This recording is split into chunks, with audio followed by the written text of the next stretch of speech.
אנחנו נעבור לנושא הבא. השנה בקיץ 2014 נציין 70 שנה למרד הפולני, למרד ורשה 1944, ואנחנו שמחים להזמין את דוקטור פאבל אוקיילסקי, היסטוריון שמתמחה במחקריו בהיסטוריה פוליטית במרכז אירופה. דוקטור אוקיילסקי הוא סגן מנהל מוזיאון המרד בוורשה. כולכם בוודאי ביקרתי, אבל אני חושבת שקבוצות של צעירים ממעטות לבקר במוזיאון המרד, ואנחנו נשמח לשמוע מהאורח על הדברים שמאפיינים את המוזיאון המיוחד הזה, מוזיאון מאוד מודרני, שעוסק לצד הפעילות המוזיאלית גם בפעילות חינוכית וגם בהקמת הארכיון וגביית עדויות של מי שהשתתפו במרד ומי שהיו עדים לו. ואני מבינה שמעבר לתפקידים האלה, דוקטור אוקיילסקי הוא גם חבר באקדמיה למדעים בוורשה. בבקשה. Thank you very much.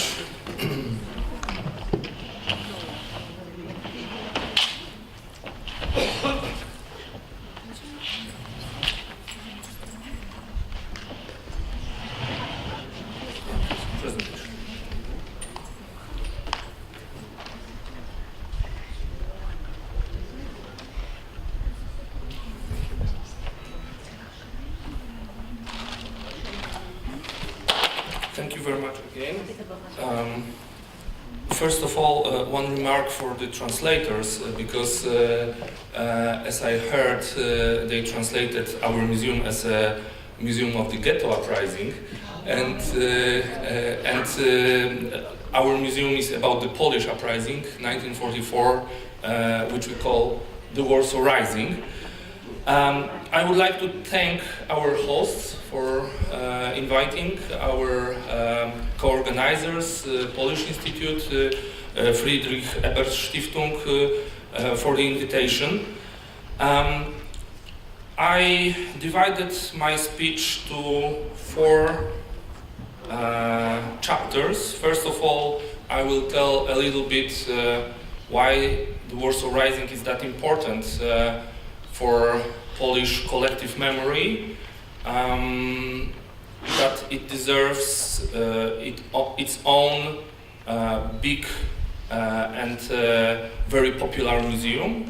Then I will tell a little bit about the Polish policy of remembrance and the Warsaw Rising in that context.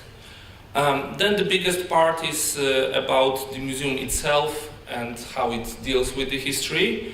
And in the very end, I will show you one of our most important, most significant projects.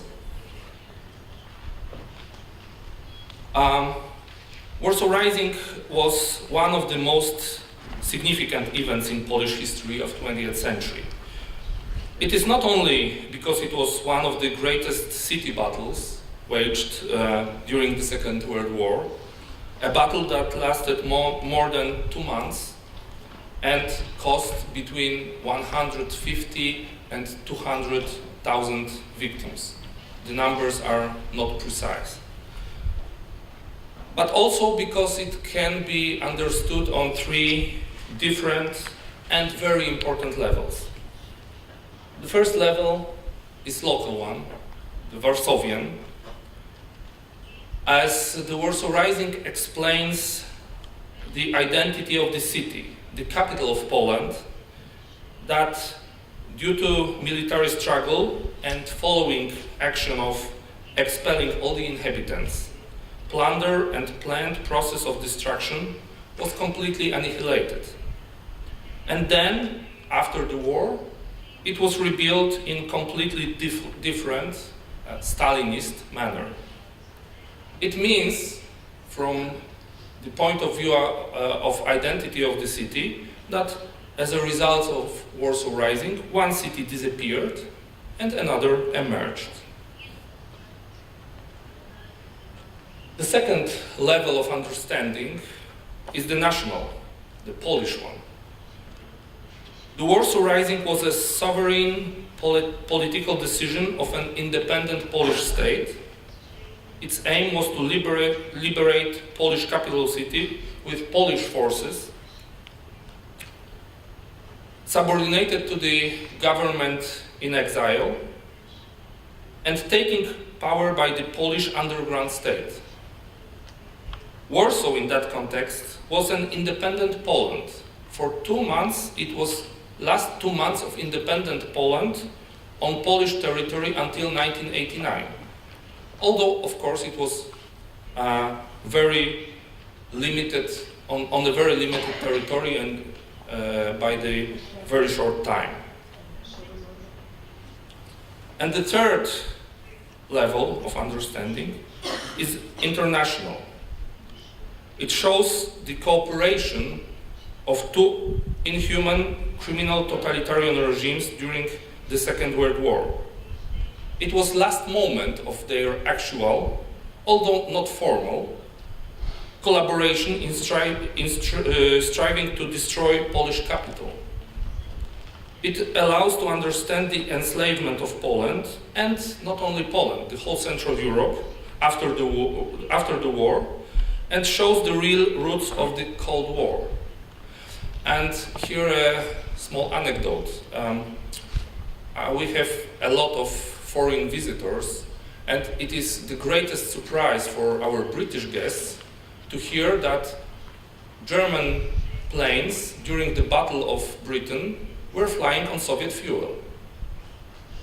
They don't remember the first 2 years of war when the totalitarian regimes were allies. So, having experienced two cruel occupations, the German and Soviet ones, the Poles were clearly aware what was on the Soviet agenda. They remembered 2 years of alliance between the Third Reich and the Soviet Union and knew that the Red Army, approaching from the east, was fighting not to liberate Poland. They were going to replace one totalitarian regime with their own communist. The goal of the Warsaw Rising was to liberate the Polish capital by Polish forces, allowing Poles to welcome the advancing Soviet troops as a hosts.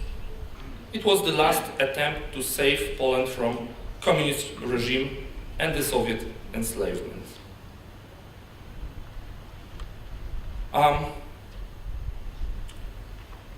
The communist regime, forced after the war by Stalin, could not tolerate the truth about the Warsaw Rising, as it was intended to prevent Stalin to get power in Poland. The truth about the rising would definitely delegitimize communist power in Poland.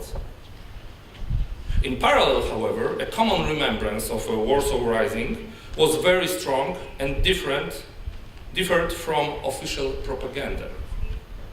A myth of a great fight for freedom, independence, and democratic Poland after the war, being passed in family testimonies, thanks to memories of both insurgents and civil inhabitants of Warsaw in 1944, and then it was supported by the Samizdat publications. This remembrance was very strong.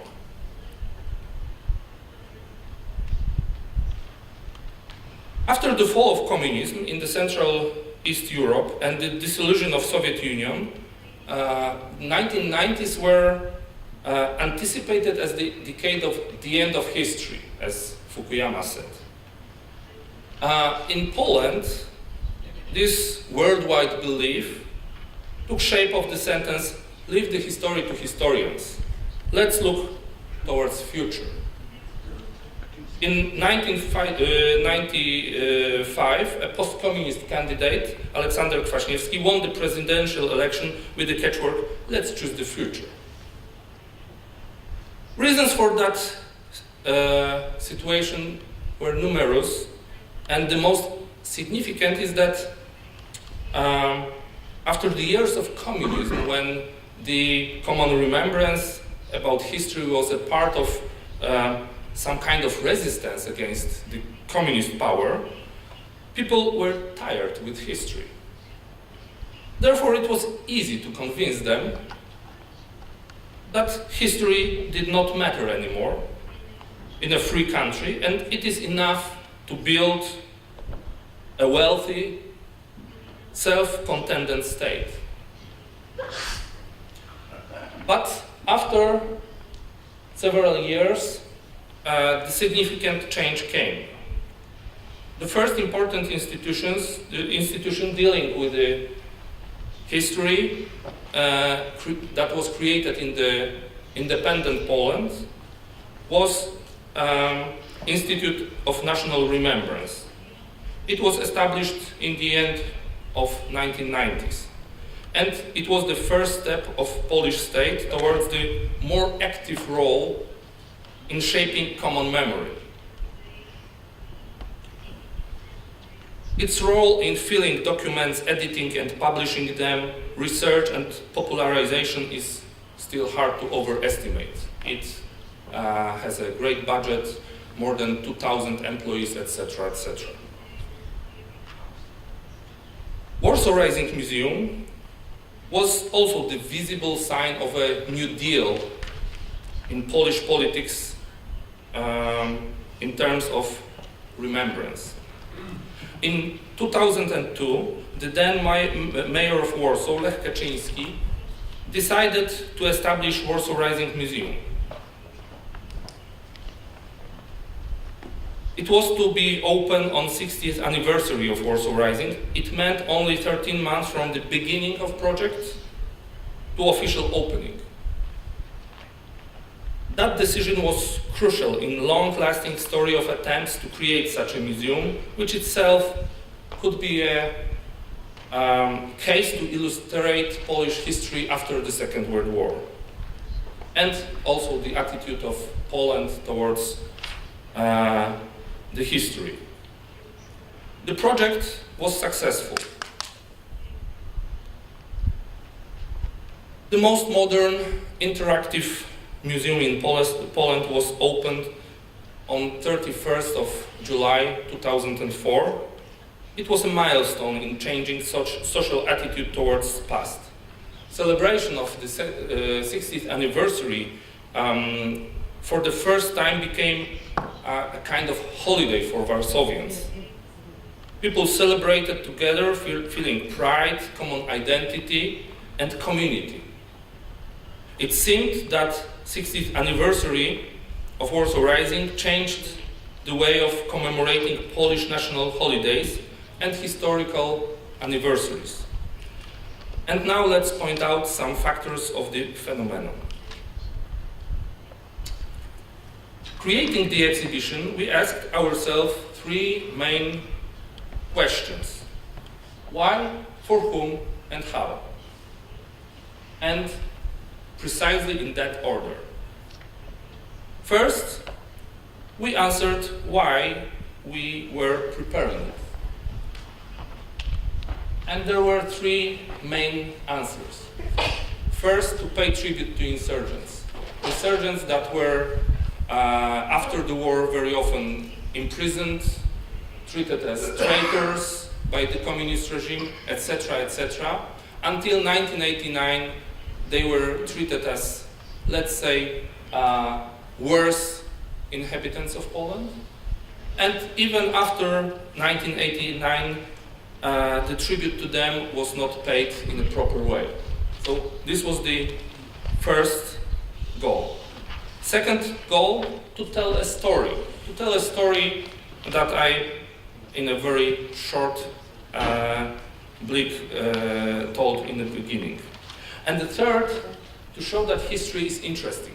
Because in this decade of the end of history, young people, especially young people, were told that history is boring. And they were told in the way that they think this way. So many journalists, many people told that, well, the youth thinks that history is boring. And we wanted to show that it's not true, that it can be told in a different way. Then we decided for whom. We defined our main target groups. The first, the most important, was the youth. The second, in the very different way, the veterans. And the third, foreigners, as Warsaw Rising is very little known abroad. Which is a great satisfaction for us until today. All target groups were hit. The surveys conducted by the museum revealed that about 60% of visitors in the museum are people under 30. And close to 18% are foreigners. Every month, the museum is visited by numerous officials from different countries. We hosted, for example, both Israeli President Shimon Peres and Israeli Prime Minister Benjamin Netanyahu. The second target group are veterans, and they are treated completely in a different manner. So they are not visitors, they are treated as co-hosts of the museum. This special treatment of insurgents aimed to create a special atmosphere of common admiration to World War II heroes. Every year, all living insurgents receive deliveries with detailed information about the museum and events that are held in it. And they are, of course, invited every year for the anniversary celebrations. Having all those answers, we faced the third question, how the exhibition should be created. I will stress only a few main points. First of all, we decided to use our main target group's language. Warsaw Rising Museum was to be modern, focused on youngest generation, therefore we had to use their way of communication, their language. And on the one of our trips we were told, you want to bring youth? Use a way of communicating something between BBC and MTV. A lot of voices, a lot of pictures, a lot of different ways of communication. Secondly, Warsaw Rising Museum is narrative.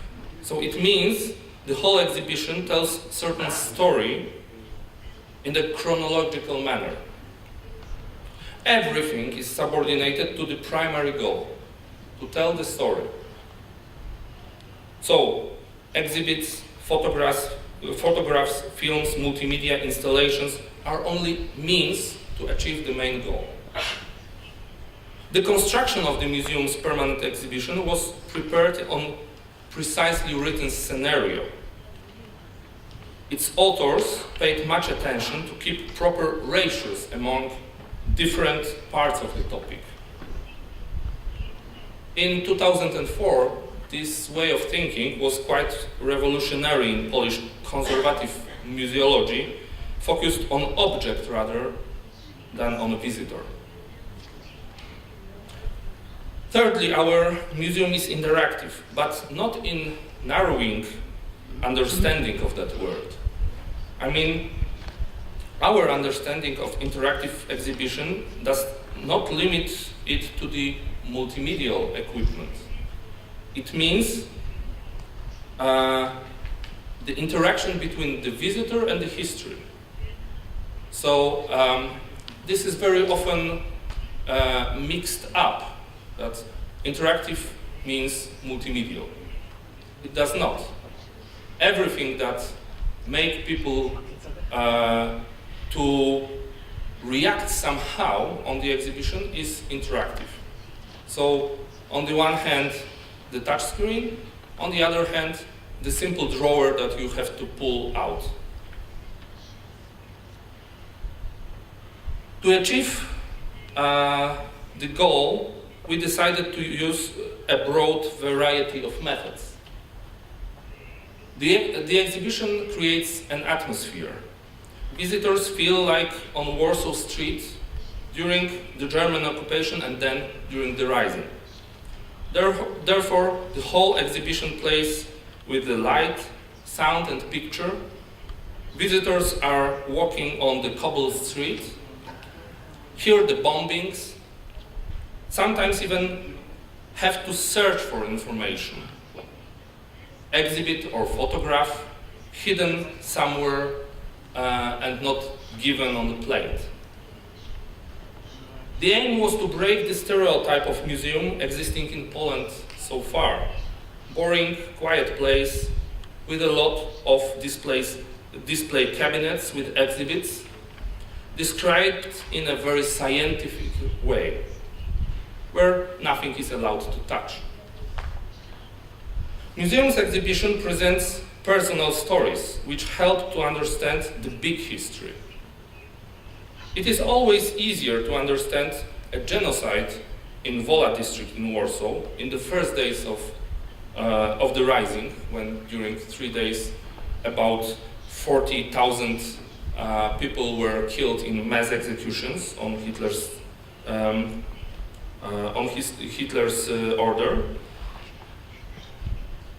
Reading not only about 40,000 of victims, but also listening to the personal story of a woman who survived, losing her 3 children, and survived only because she was pregnant, to born her 4th children, the only one that survived. So those 2 things combined give the full picture. In result, the museum became one of the most popular places to visit, with nearly 500,000 visitors a year, which gives about 4 million after almost 10 years. That result thus contradicts the surveys led in museology that says that after 2-3 years, the number of visitors visibly falls down. For last several years, we have the number of visitors kept on the same level, a little bit more than 500,000. But the Warsaw Rising Museum is much more than the permanent exhibition only. Its activity covers a lot of different fields, not only focused on the history, but also modern art and the identity of the city of Warsaw. One of the most important tasks is education. Organized groups visiting permanent exhibition make almost half of the overall number, but the museum gives also a broad variety of ordering lesson for school groups of different age, starting from 6 years until the adults. After beginning of booking for a school year, it takes only a few days to fill the whole 9 months long timetable. It means we have about 30,000 pupils a year on our lessons.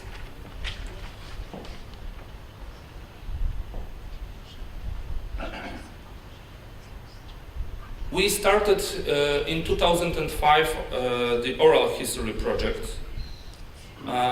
Sorry, I didn't change here. It's old data. It's more than 3,000 interviews so far. And this is, which is also very interesting. Those interviews are very often done by volunteers. We have a big volunteer section in our museum. Now we don't have any insurgents, but in the very beginning we had also the living insurgents in our volunteer section. So basically we have more than 100 volunteers every day and on the anniversary this year, I think we'll have about 500 volunteers. And the last part I wanted to mention, as I said, we are dealing also with the today's identity of the city. As I stated on the very beginning, Warsaw Rising is the key event for the identity of Warsaw. One city disappeared, another emerged. Therefore, we feel free to deliberate about the identity of today's Warsaw. And we have a special institute that deals with this identity.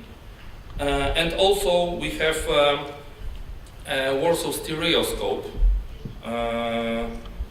over 100 years old object that allows to display three-dimensional photographs.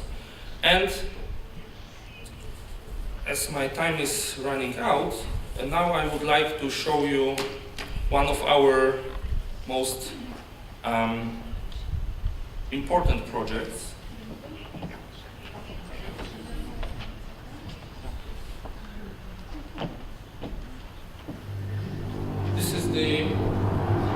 This is the reconstruction of destroyed Warsaw. It is everything is animation. This is everything built in the computers, and it shows how Warsaw looked like after the Red Army entered the city.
Return to the old town, and then we'll fly over the ghetto district.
illustration how the museum works. We could have written tons of paper about the destroyed Warsaw, but 6 minutes of flight over it and seeing what does it really means is more powerful. This film was created, it took us 2 years, a lot of work. We gathered thousands of photographs. All those photographs were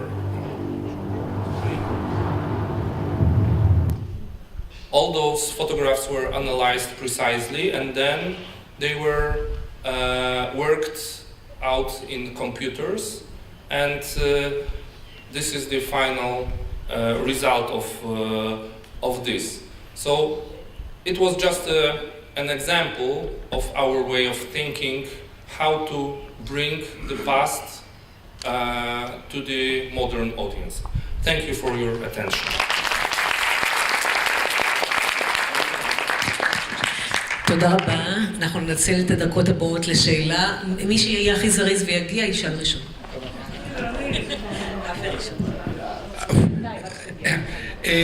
אני אגיד בעברית. אני יודע שזאת שאלה קצת רגישה.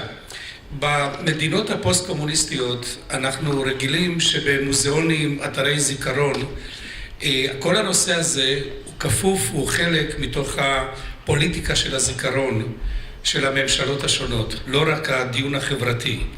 השאלה שלי, עד כמה בפולין אתם יכולים להרגיש במוזיאון שלכם את ההשפעה של הממשלות השונות בשנים האחרונות בין מה שנקרא מרכז ימין, מרכז שמאל, מבחינת הקצבה, מבחינת משאבים, יחס וכולי. Well, I must say that our museum was established in a very special moment in Polish politics, when the post-communist government was completely destroyed after so-called Rivin case. So there were two center right-wing parties, the strongest in those days, and the common feeling that some change is needed and that the values are very badly needed was that strong that during the creating the museum we had support, medial support from the far left to the far right, so no criticism. Then of course some words of criticism appeared, but I cannot say that the changes in Polish politics influence our institution. We are a municipal institution, so we got our budget from the city of Warsaw, and for the municipal authorities this topic is that important that we have no political problems in that matter. Just a brief question. You call it the Rising Museum, the Rising, and it's very interesting. Why you don't call it the Uprising? Rising, it's like get up, waken, and uprising, it's like rebellion, revolt, which that was happened in August 44. There's any reason?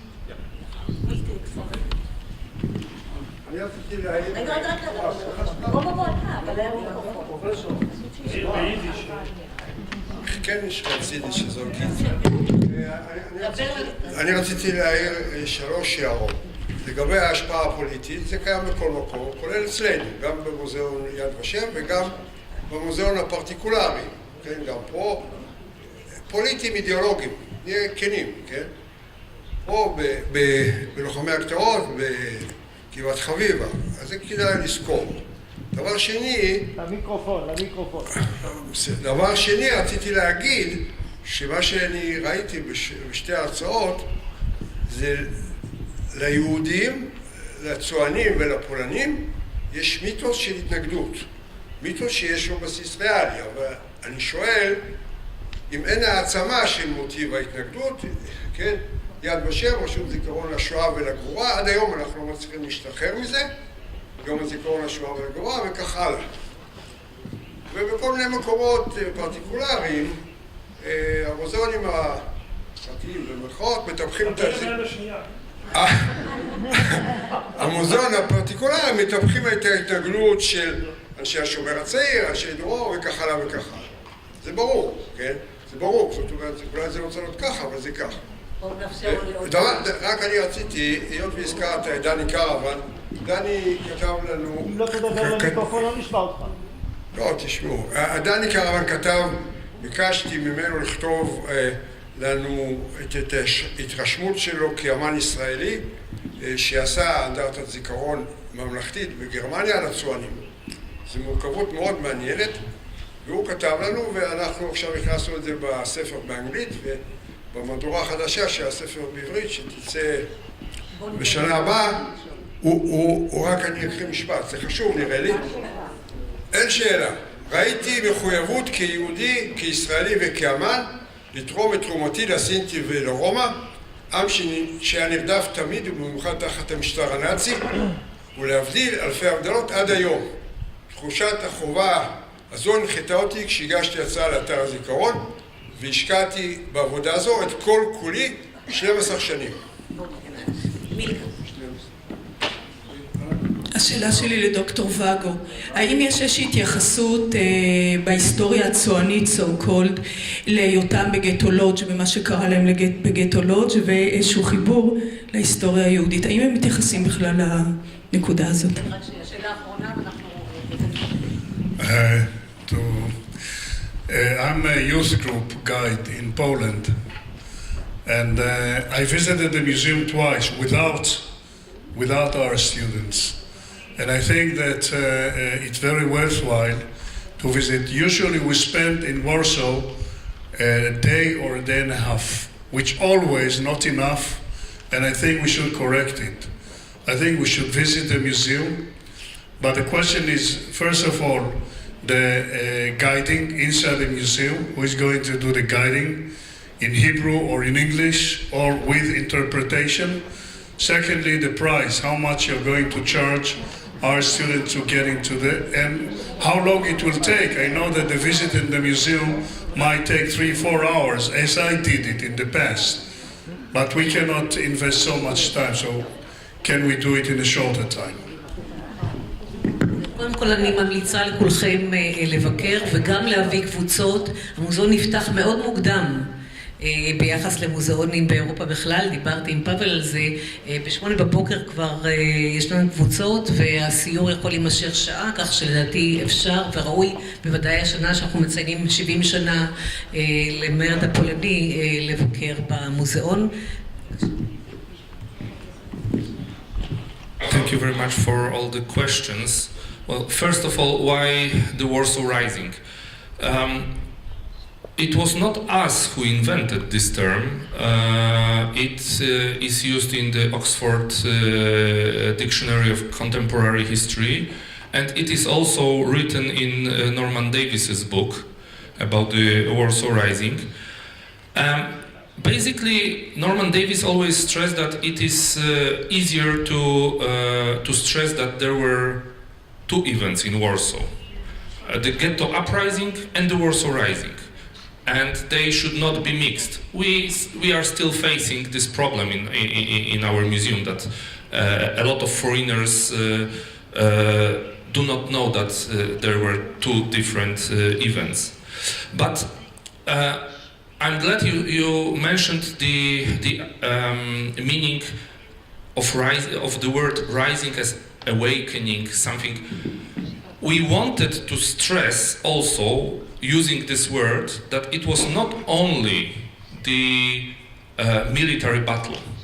It was also the act of independent state that was operating on the territory, so a kind of awakening of the Polish underground state.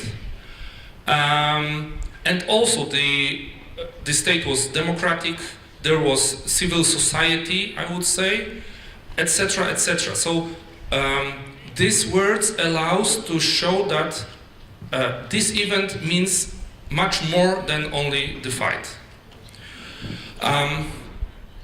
About the myth of resistance. Of course, it is very strong in Poland. We very often stress that Poland as a state never surrendered. We had government in exile, which was recognized by all the powers. We had its administration on the occupied territory. So the Polish underground state was very, very strong with both military part, Armia Krajowa, and the civil part with the courts, sentencing, with the educational system, with media, etc., etc. So this myth is very, very strong, and it was also very strong during the communist times.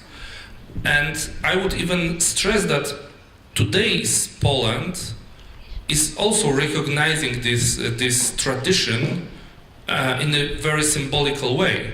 In front of Polish parliament, there is a monument of the Polish underground state. So it is a very strong statement. About the guided tours. Well, of course, you can spend a lot of time there. We created our exhibition in that manner that it makes people come back. But of course, the guided tours can last about 1.5 to 2 hours. It's okay. The price is I don't remember. We have it on our leaflets there. It's I think normal is adult is 14 zloty. Group visiting is 7, and so 7 zloty is $2, and the guide is about 70 zlotys, so $20, something like that. And of course, you are invited to our museum. We have guides.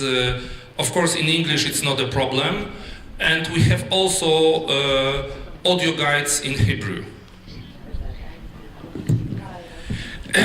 באשר לשאלה ששאלת על גטו לודג', ייתכן שהתשובה שלי לא תהיה לגמרי מדויקת, בכל זאת אני מנסה ב2-3 משפטים. לפי מיטב ידיעתי, אין מחקר מפורט, לפי מה שידוע לי, מהצד היהודי, איך הוותיקים קיבלו את הצוענים שהגיעו לגטו לודג', אין מחקר מפורט.